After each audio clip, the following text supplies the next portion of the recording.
السلام علیکم، میرا نام جمیل سرور ہے اور میں جامعہ ملیہ اسلامیہ سے تعلق رکھتا ہوں۔ آج کا میرے مقالے کا عنوان ہے شرحیات ایک تاریخی جائزہ، اور میرے پی ایچ ڈی کا ٹاپک ہے کلام غالب کا بین العلومی مطالعہ۔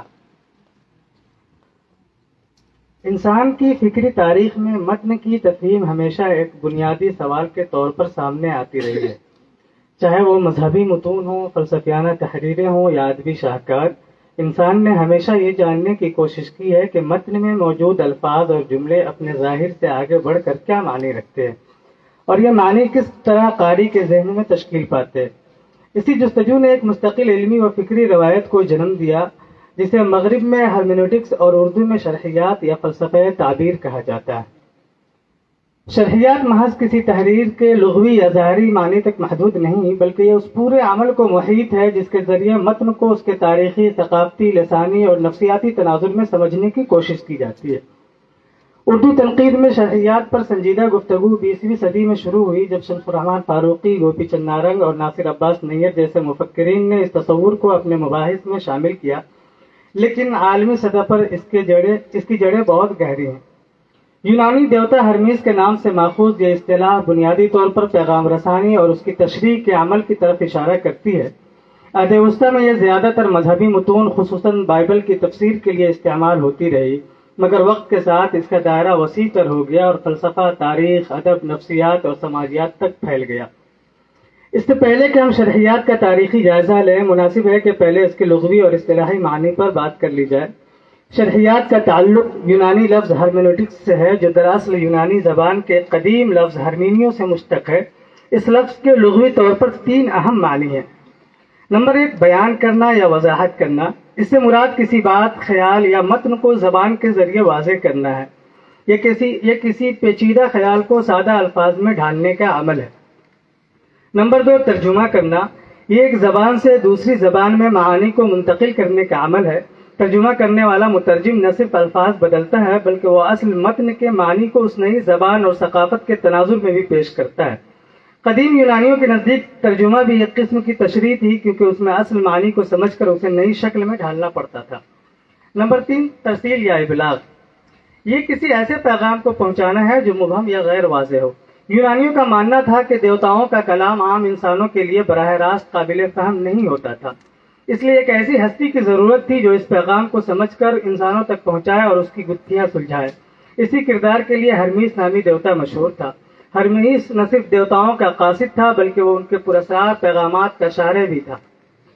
اسی لیے ہرمینوٹکس کا لغوی تعلق کسی پوشیدہ پیغام کو کھولنے اور ابلاغ کرنے کے عمل سے ہے۔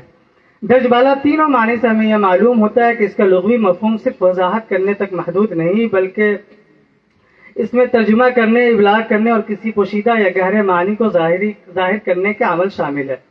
جہاں تک اس کے اصطلاحی معنی کا تعلق ہے تو جدید شرحیات کے بانی فریڈرک شلائر ماخر نے اس کی تعریف یوں بیان کی ہے، کوٹ کر رہا ہوں: hermeneutics is generally the art of understanding particularly the written discourse of another person correctly۔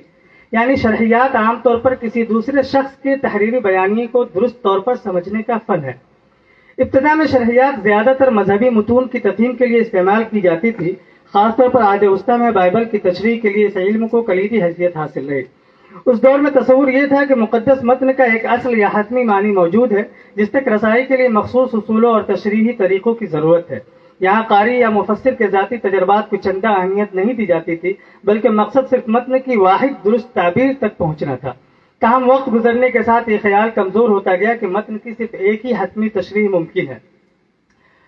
انسانی فکر نے ماننا شروع کیا کہ قاری اپنی ذہنی اور ثقافتی ساخت کے ساتھ متن میں داخل ہوتا ہے اور متن کے معانی اس کے ساتھ ایک مکالمہ قائم کرتے۔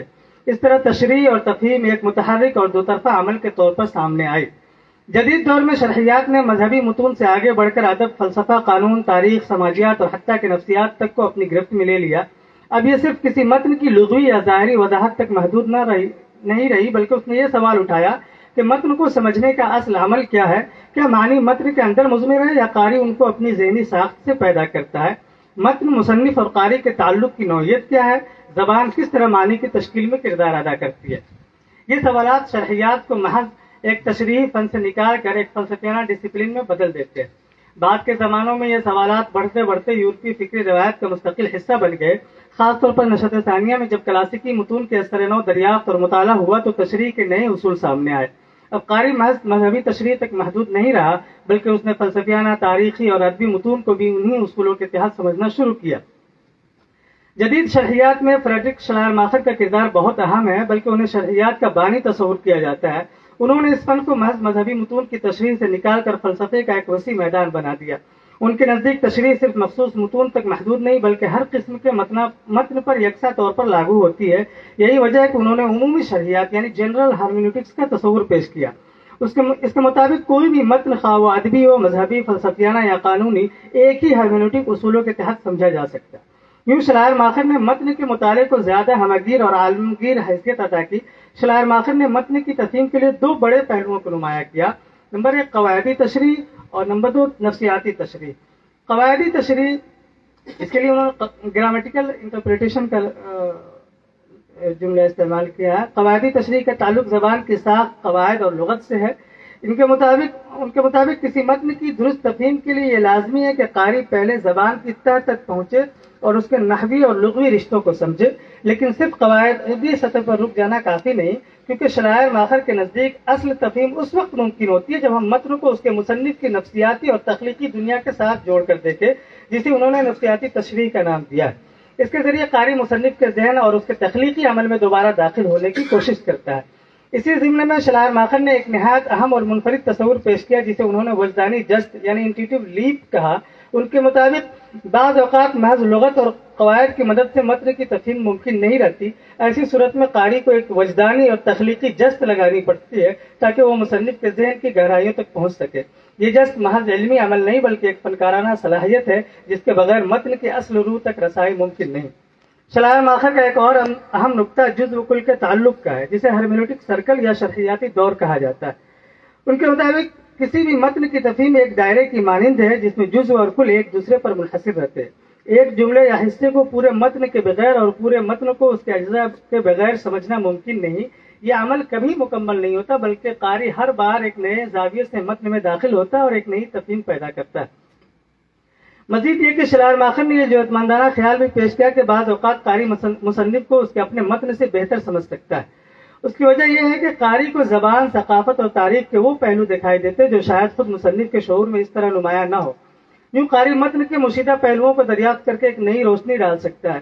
ان تمام پہلوؤں پر غور کرنے سے پتہ چلتا ہے کہ ماخر کے ہاں شرحیات محض ایک میکانیکی عمل نہیں بلکہ ایک ہمہ جہت طریقہ ہے جو عقل، وجدان اور تخیل سب کو یکجا کرتا ہے. شلائرماخر کے بعد ولیم ڈلتے نے شرحیات کو مزید وسعت دی. انہوں نے اس علم کو صرف ادبی یا مذہبی تشریح تک محدود نہ رکھا بلکہ اسے تاریخی اور سماجی علوم کا بنیادی اصول قرار دیا. ان کے نزدیک انسانی تجربات اور تاریخی حالات متن کے معنی کی تشکیل میں بنیادی کردار ادا کرتے ہیں. ان کا بنیادی سوال یہ تھا کہ انسانی علوم کو کس طرح سائنسی بنیاد فراہم کی جائے تاکہ وہ طبعی علوم کے برابر وقت حاصل کر سکے. ڈلتے نے شلائرماخر سے یہ بات اخذ کی کہ متن کی تفہیم ایک نفسیاتی اور قواعدی عمل ہے، لیکن انہوں نے اس کو ایک نئے انداز میں آگے بڑھایا. شلائرماخر کے نزدیک مصنف کی ذہنی کیفیت تک پہنچنا اہم تھا، مگر ڈلتے کے نزدیک صرف مصنف کی نفسیات کافی نہیں. متن کو سمجھنے کے لیے قاری کو اس پورے تاریخی اور ثقافتی سیاق میں داخل ہونا ضروری ہے جس میں متن وجود میں آیا. ان کے نزدیک ہر متن اپنے دور کا عکس ہے اور اسے سمجھنے کے لیے قاری کو اس دور کی روح عصر کو گرفت میں لانا ہوگا. ڈلتے نے شرحیات کو زندگی کی تفہیم سے جوڑا. ان کا مشہور نعرہ تھا کہ ہم زندگی کو صرف زندگی کے ذریعے سمجھ سکتے ہیں. اس کا مطلب یہ تھا کہ کوئی متن یا ادب پارہ محض الفاظ کا مجموعہ نہیں بلکہ اس میں انسانوں کے جیتے جاگتے تجربات، جذبات اور سماجی حالات کی جھلک ہوتی ہے. اس لیے قاری کو اپنے تجربے اور دوسروں کے تجربے کو ملا کر ایک تفہیم پیدا کرنی چاہیے. ڈلتے نے وضاحت یعنی ایکسپلینیشن اور تفہیم یعنی انڈرسٹینڈنگ کے درمیان فرق واضح کیا. طبعی علوم میں مظاہر کی وضاحت کی جاتی ہے جیسے کاز افیکٹ لاز کے ذریعے، جبکہ انسانی علوم میں مقصود تفہیم ہوتی یعنی انسان کے اندرونی تجربے اور معنی کی دنیا میں داخل ہونا. اس تصور نے شرحیات کو سائنسی حیثیت دینے کے ساتھ ساتھ اسے انسانی علوم کا بنیادی طریقہ کار بنا دیا. یوں ڈلتے نے شلائرماخر کے وجدانی جذب کے تصور کو قبول کیا لیکن اسے تاریخی اور ثقافتی بنیادوں پر استوار کیا. ڈلتے کے مطابق تفہیم محض فرد اور متن کے درمیان عمل نہیں بلکہ ایک تاریخی جدلیات ہے جس میں زمانہ، معاشرہ اور ثقافت سب شامل ہے. شرحیات کی تاریخ میں مارٹن ہائیڈگر کا نام ایک فیصلہ کن موڑ کی حیثیت رکھتا ہے.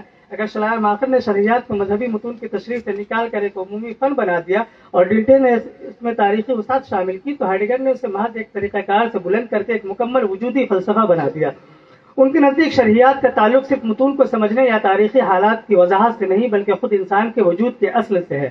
انسان اپنی بنیادی ساخت میں ایک تشریحی وجود یعنی انٹرپریٹو بینگ ہے۔ یہ تصور نہ صرف شرعیات کی تاریخ میں ایک بڑی انقلابی تبدیلی ہے بلکہ آگے چل کر گاڈامر، ریکوئر اور جدید فلسفہ زبان کے مفکرین پر بھی گہرا اثر ڈالتا ہے۔ ہائیڈگر نے اپنی کتاب بینگ اینڈ ٹائم میں ڈازائن کا وہ تصور پیش کیا جس نے نہ صرف فلسفہ بلکہ شرعیات کے اصولوں کو بھی ایک نئے انداز سے مرتب کیا۔ ہائیڈگر کے نزدیک ڈازائن کا مطلب محض انسان نہیں بلکہ وجود فی العالم یعنی بینگ ان دا ورلڈ ہے۔ ان کے مطابق انسان کا وجود اس کے ماحول سے جدا نہیں بلکہ اس کے ساتھ جڑا ہوا ہے۔ انسان اپنے وجود کو اس وقت تک نہیں سمجھ سکتا جب تک وہ اپنے عالم کو نہ سمجھے۔ اس کا مطلب یہ ہے کہ ہر تفہیم ایک وجودی تجربہ ہے جو وقت، تاریخ اور ثقافت سے وابستہ ہوتا ہے۔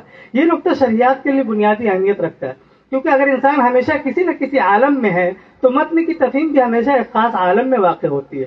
اس طرح متن کو سمجھنا صرف لفظوں کے معنی جاننے کا عمل نہیں بلکہ اپنے اور متن کے عالم کو پہچاننے کا عمل ہے۔ اس کا مطلب یہ ہے کہ تفہیم ہمیشہ کسی سیاق و سباق کے اندر واقع ہوتی ہے۔ ہم دنیا کو اس طرح سمجھتے ہیں جس طرح ہم اس دنیا میں جیتے ہیں۔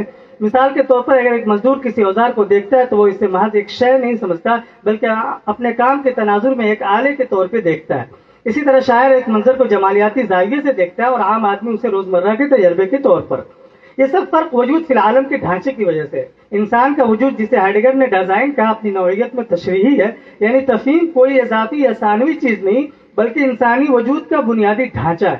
ہم دنیا میں جس طرح جیتے ہیں، تعلقات قائم کرتے ہیں، فیصلے کرتے ہیں اور معنی تلاش کرتے ہیں، یہ سب ہماری اس صلاحیت پر قائم ہے کہ ہم اپنے ہونے کو کسی نہ کسی طور پر سمجھتے ہیں اور اس کی تعبیر کرتے ہیں۔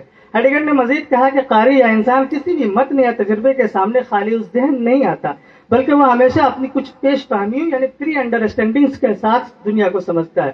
ان پیش فہمیوں کو ختم نہیں کیا جا سکتا بلکہ یہی وہ چیزیں جو تفہیم کو ممکن بناتی ہے۔ بعد میں گاڈامر نے اسی تصور کو تعصبات یعنی پریجوڈیسز کے نام سے اور زیادہ واضح کیا۔ اسی سے جڑا ہوا تصور ہے پھینکا جانا، تھرونیس۔ انسان اپنی مرضی سے دنیا میں پیدا نہیں ہوتا بلکہ ایک ایسے وقت، ثقافت اور حالات میں پھینکا جاتا ہے جنہیں وہ خود منتخب نہیں کرتا، لیکن انہی حالات میں اسے اپنے وجود کو سمجھنا اور معنی پیدا کرنا ہوتا ہے۔ یہی کیفیت ہر انسانی تفہیم کو محدود بھی کرتی ہے اور اسے ایک خاص رنگ بھی عطا کرتی ہے۔ ہائیڈگر کے نزدیک تفہیم جامد نہیں بلکہ متحرک ہے۔ ہم اپنے ماضی کے تجربات اور حال کی صورتحال کو ساتھ لے کر مستقبل کی سمت امکانات کھولتے ہیں۔ یہی وہ وجودی حرکت ہے جو ہمیں زندگی میں فیصلے کرنے اور اپنے ہونے کی تعبیر کرنے پر مجبور کرتی ہے۔ ادب میں بھی یہی ہوتا ہے۔ 20ویں صدی میں ہانس جارج گاڈامر نے شرعیات کو ایک نئے موڑ پر پہنچایا۔ ان کی کتاب ٹروتھ اینڈ میتھڈ جدید شرعیات کا سنگ میل سمجھی جاتی ہے۔ گاڈامر نے ڈلٹے کے تاریخی تناظر کے تصور کو آگے بڑھایا لیکن اس سے اختلاف بھی کیا۔ ڈلٹے کے نزدیک تفہیم ایک سائنسی عمل کی طرح ممکن تھی جس میں ہم کسی متون کو اس کے تاریخی پس منظر میں رکھ کر جان سکتے ہیں، مگر گاڈامر کے نزدیک یہ ایک خام خیال تھا کیونکہ قاری کبھی بھی اپنے زمانے اور اپنے تعصبات سے آزاد نہیں ہو سکتا۔ ہم ہمیشہ اپنے تعصبات کے ساتھ متن کے سامنے آتے اور یہی تعصبات تفہیم کو ممکن بناتے۔ گاڈامر کا سب سے اہم تصور افقوں کا امتزاج یعنی فیوژن آف ہاریزونز ہے۔ اس کے مطابق جب قاری کسی متن سے روبرو ہوتا ہے تو ایک طرف اس کا اپنا افق ہوتا ہے یعنی اس کے ذاتی تجربات، ثقافت اور نظریات، اور دوسری طرف متن کا افق ہوتا ہے یعنی اس کا تاریخی اور ثقافتی پس منظر۔ تفہیم اس وقت پیدا ہوتی ہے جب یہ دونوں افق آپس میں مل جاتے ہیں اور ایک نیا مفہوم وجود میں آتا ہے۔ یہ مفہوم نہ تو صرف مصنف کا ہوتا ہے اور نہ صرف قاری کا بلکہ دونوں کا مشترکہ حاصل ہوتا ہے۔ گاڈامر نے یہ بھی کہا کہ تفہیم ایک مکالمہ یعنی ڈائلاگ کی طرح ہے۔ قاری اور متن ایک دوسرے سے سوال و جواب کرتے ہیں اور اس عمل میں نئے معنی سامنے آتے ہیں۔ اس طرح انہوں نے ہرمنیوٹکس کو جامد اور ماضی پرست عمل کے بجائے ایک زندہ اور جاری رہنے والا عمل قرار دیا۔ یوں گاڈامر نے ڈلٹے سے یہ بات لی کہ متن تاریخی سیاق رکھتا ہے لیکن اختلاف یہ کیا ہے کہ قاری مکمل طور پر اس تاریخی سیاق میں داخل نہیں ہو سکتا بلکہ قاری کا اپنا زمانہ بھی تفہیم کا حصہ بنتا ہے۔ یہی وہ اضافہ تھا جس نے ہرمنیوٹکس کو مزید وسعت بخشی۔ ان کے بعد پال ریکوئر نے شرعیات کو ایک نئی جہت عطا کی جسے ہرمنیوٹکس آف سسپیشن کہا جاتا ہے۔ ان کے نزدیک متن کو صرف اس سطح پر نہیں سمجھا جا سکتا جو بظاہر نظر آتی ہے بلکہ اس کے پیچھے چھپے ہوئے مفروضات اور نفسیاتی محرکات کو بھی بے نقاب کرنا ضروری ہے۔ ریکوئر نے مارکس، نیشے اور فرائڈ جیسے مفکرین سے اثر لیا اور کہا کہ متن اکثر اپنے حقیقی معنی کو چھپا لیتا ہے۔ قاری کا کام یہ ہے کہ وہ شک کے ساتھ متن کو پڑھے اور اس کے پس پشت موجودہ پوشیدہ مفہوم کو تلاش کرے۔ اس طرح انہوں نے شرعیات کو تنقیدی جہت فراہم کی۔